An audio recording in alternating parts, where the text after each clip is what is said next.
My family skipped my biggest moment. Not a birthday, not a promotion, my wedding. 4 empty chairs in the front row, the ones reserved for them, stared back at me, harder than any guest ever could. I kept checking my phone, waiting for a single message, a reason, anything. Nothing came, just silence. Then a week later, when the news announced my hotel chain hit a $100 valuation, my phone finally lit up. Dad. Family dinner at 7 p.m. Important discussion. And that was the moment I understood. They didn't want to celebrate with me, only to claim something from me. So I showed up with the one thing they never expected. My name is Rose, and for most of my life, I thought loyalty could make a family feel like home. I tried so hard to believe it, even when every sign told me otherwise. Growing up, our house in Madison looked ordinary enough from the street: a sagging porch swing, a cracked driveway, the faint smell of my mother's lavender cleaner drifting out the windows. But inside, everything revolved around my father's idea of legacy. Gregory ran a string of aging motels he treated like royal estates. He spoke about them the way some men speak about their children. I used to think that was love. I learned later it was ownership. He loved control, not people, and he taught the rest of the family to orbit him. My mother, Helena, was the emotional enforcer. She didn't raise her voice. She raised guilt. If Dad wanted something, she softened the edges with tears. "Your father's stressed," she'd say. "Don't make him worry. Be grateful." After a while, you stop questioning why your gratitude is always measured in silence. Marcus. My older brother mirrored Dad's swagger. He believed real value only existed in brick and dirt. "Hotels are risky," he said the year I opened my first location. "It's all trend and fluff. Real property doesn't need branding." He said it while standing in front of one of Dad's motels where the flickering vacancy sign buzzed like a dying fly. And then there was Dylan, my younger brother, who floated through life like it owed him a soft landing. He called himself an influencer, though he couldn't influence himself to keep a job longer than a week. Still, he always had opinions about how I should manage success. Conveniently, those opinions involved me fixing whatever financial mess the family had created. Maybe that's why, as I built my career, I learned to dress down around them. Neutral sweaters, simple pants, no jewelry except a small band my husband gave me when we were still dating. I didn't want to trigger the endless comments, "Don't get arrogant," or the requests, "Could you help cover this month's bills?" Looking back, I realized I was shrinking myself so their egos didn't feel threatened. What they never knew was how hard those early years had been. The nights I slept in my car because rent was a luxury I couldn't afford. The way I taught myself every inch of the hospitality business, from unclogging bathroom drains to negotiating contractor quotes.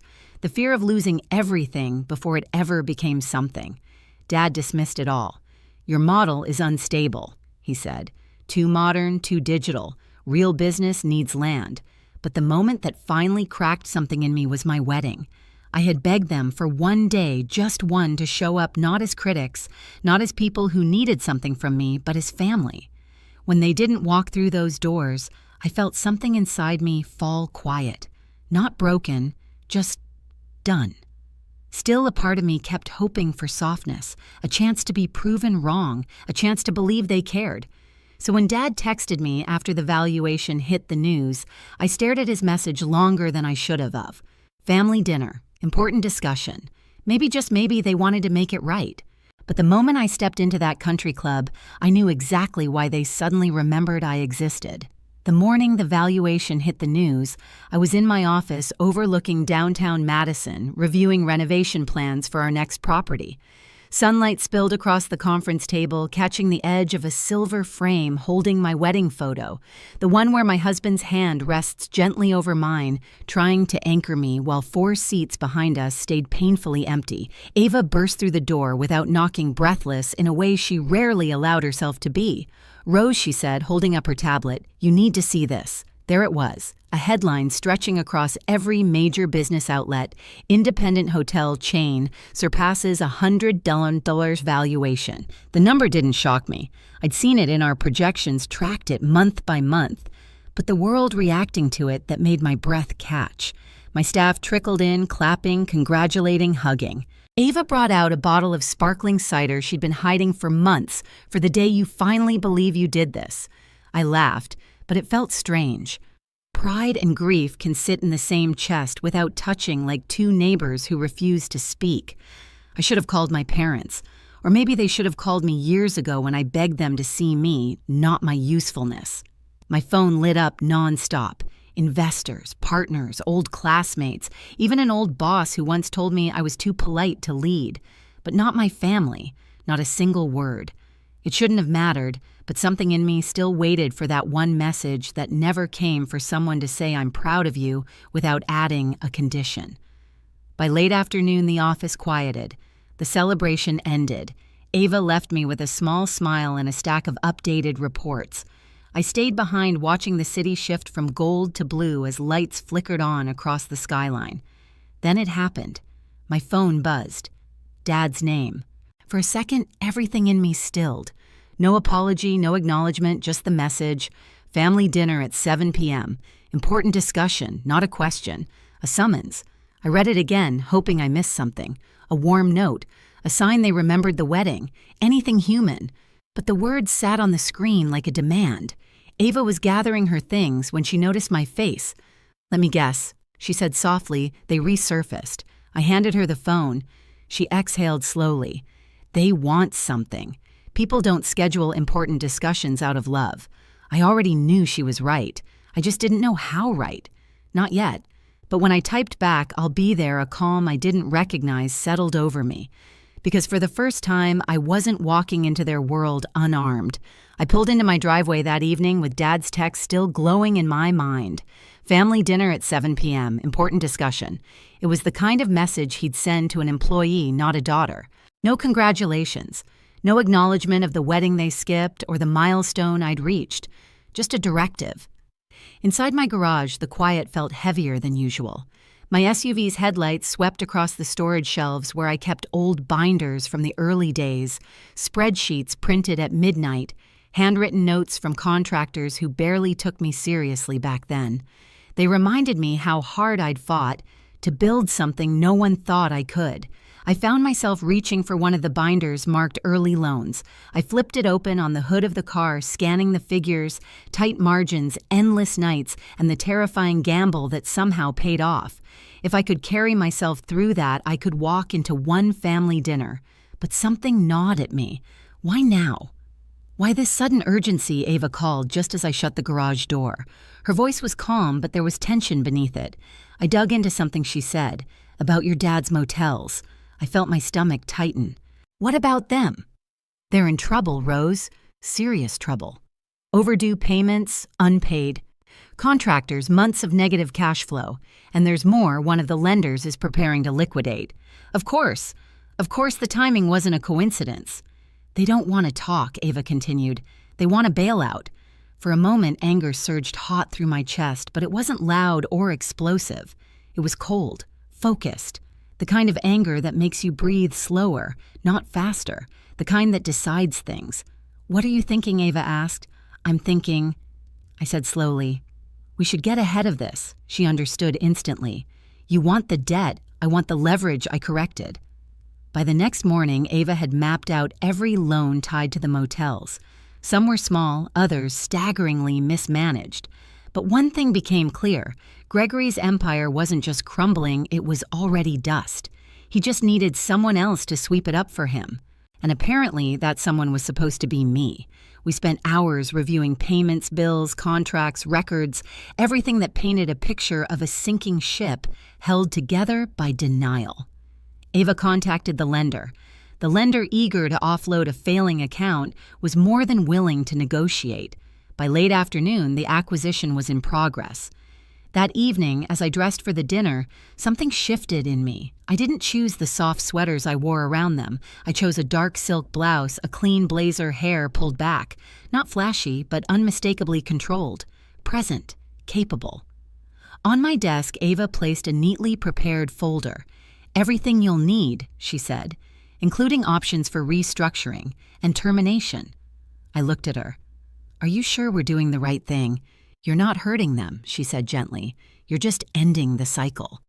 As I walked out the door, I realized she was right. This wasn't revenge. This was an exit. And the moment they asked me for help, I'd finally get to show them who they were asking. I showed up with the one thing they never expected: clarity. Not anger, not desperation, not the old version of me who tried to earn a place at their table. Just the truth, and the documents that proved it. The country club parking lot was already half full when I pulled in. Warm yellow lights glowed from the tall windows, washing the manicured hedges in a soft sheen. I sat in my SUV for a moment, breathing in the leather scent and the faint citrus of the air freshener, letting the calm settle. I wasn't here to fight. I wasn't here to beg. I was here to end it. Inside, a hostess greeted me with a bright smile that dimmed instantly when she recognized my parents' last name. "They're already seated," she whispered, as if warning me. "Back room." Of course. Dad loved privacy when he planned to corner someone. The moment I stepped into the private dining room, 4 pairs of eyes latched onto me. Dad leaned back in his chair like he owned the place. Mom offered a trembling smile meant to look warm. Marcus smirked like I'd arrived late to someone else's meeting. Dylan lifted a glass of iced tea in a lazy salute. Victor, the uncle, who always appeared when money was involved, sat beside Dad, hands folded like a consultant ready to pitch. Dad didn't even say hello. He gestured at the empty seat. "Sit, we need to talk." I didn't move. "Funny," I said. "That's exactly what I thought." Mom clutched her pearls dramatically. "Rose, don't start with that tone. This is a family dinner." I finally walked forward, placed my bag beside my chair, and sat down, calm, composed. Feeling their expectations pressing against the air like humidity, Dad cleared his throat. "We're in a situation," he began. "The motels, well, they've hit a rough patch. Nothing we can't fix with the right infusion of capital." There it was. The reason for the text. The reason for the sudden interest. Marcus jumped in. "We know your business is doing well, overvalued probably, but still strong. You could help stabilize things. For the family. For the legacy Dad added." Mom dabbed her eyes with a napkin. "We wouldn't ask if we weren't desperate, honey. We were humiliated when we heard about the valuation from strangers. Why didn't you tell us?" I let that hang for a beat. "Why didn't I tell them?" "Maybe because they hadn't spoken to me since the wedding." Dylan leaned over the table. "Look, don't be sensitive about the past. We're here now, right? Let's just fix this together." I opened my bag slowly. Their eyes followed the motion like a pack of wolves expecting meat. They thought I brought a checkbook. They thought I came to save them.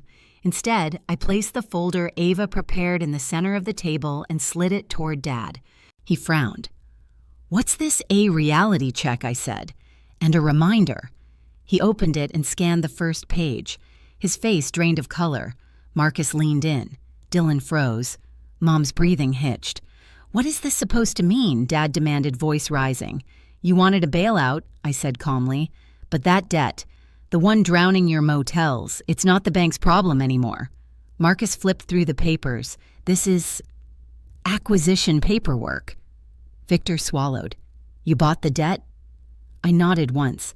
"Through a holding subsidiary. Legally, cleanly, quietly. As of this afternoon, every loan tied to the motels belongs to me." Dad slammed the folder shut. "You think this is funny?" "What gives you the right, the lenders?" I cut in. They were thrilled to offload a failing asset. They practically rushed the signatures. Mom gasped a hand to her mouth. "Rose, how could you?" "How could I?" What I said softly. "Make sure your sinking ship doesn't take me down with it." Dad rose halfway from his chair, finger stabbing the air. "If you walk out that door without helping us, then you are no daughter of mine." The room went dead silent. Even the waiter outside paused. I stood up too, but slowly, controlled. Years of swallowed pain minimized success, cheap guilt trips, they all lined up behind me like invisible witnesses. "I didn't walk away," I said. "You did. You skipped my wedding. You ignored my life. You only appear when you need something." Dad's jaw clenched. "We're your family." "And I'm not your rescue plan," I replied. I opened a smaller envelope and placed a single check on the table. "This is a buyout. $200,000, enough for you to walk away clean, 30 days to vacate the properties. After that, I restructure." Marcus grabbed the check. "You're kicking us out of our own motels." "They're not yours," I said. "They haven't been for months." The debt swallowed the equity long before I stepped in. Dylan shook his head, muttering, "This is insane." Victor's voice broke. "You're ending your father's legacy." "No," I said. "I'm ending his control." Mom began crying softly. "We just wanted to talk. You wanted money," I said, "but you never wanted me." The words didn't come from anger. They came from clarity. From a place so quiet inside me, it almost scared me. Dad's voice cracked for the first time in my life. "Rose, don't do this." I looked at him, really looked at him. A man who built a prison out of his own pride. A man who believed love was currency. A man who thought I still needed his approval to breathe. "I already did," I said. I gathered my bag and the empty envelope. Ava stepped into the doorway right on cue, holding backup copies of every document. Her presence alone made the room shrink around them. "If you have any questions," she said to the table, "direct them to our office, preferably in writing." Dad sank into his seat. Marcus cursed under his breath. Dylan stared at the table like it betrayed him. Mom reached out a trembling hand toward me, but I stepped back. "Rose," she whispered, "please, don't leave like this." I met her eyes. "I begged you," once I said, "at my wedding." Then I turned and walked out. Their voices rose behind me, shouting, panicking, scraping chairs, but none of it touched me. The hallway felt brighter, the air cleaner, the weight gone. Outside, the night was cool and the sky wide open. My phone buzzed once Ava texting, "Proud of you." For the first time in years, I believed it. I wasn't losing a family tonight. I was reclaiming myself. The next morning, sunlight streamed across my kitchen counter, catching on the folder I'd tossed there after leaving the country club. For the first time in years, it didn't look like a burden. It looked like a clean break, paper-proof of a boundary I should have drawn long ago. Ava called around 9. "Transition went through," she said. "You officially control every asset tied to the motels. Their access ends today." I breathed out slowly. Not triumph, not regret, just release. Over the next few weeks, the transformation began. Contractors toured the properties. Designers walked through with tablets, taking notes for what would become wellness retreats. Calm, intentional spaces, the exact opposite of the chaos they once represented. Each time I stepped onto a site, the air felt lighter, as if the buildings themselves were relieved to be seen, finally through honest eyes. My family didn't call, not once. Rumors circled back to me, anger from Marcus, denial from Dad, tears from Mom. Dylan posted vague quotes online about betrayal, though he never mentioned my name.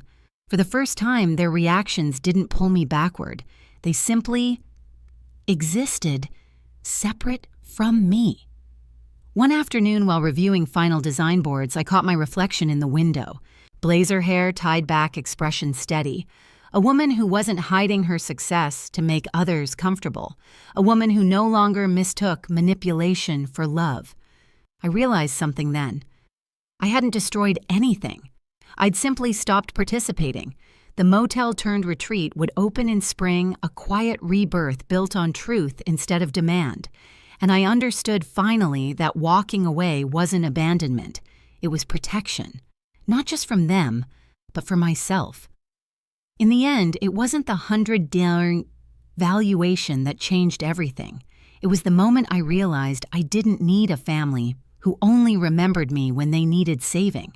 Real love doesn't demand silence. Real loyalty doesn't vanish on your biggest day.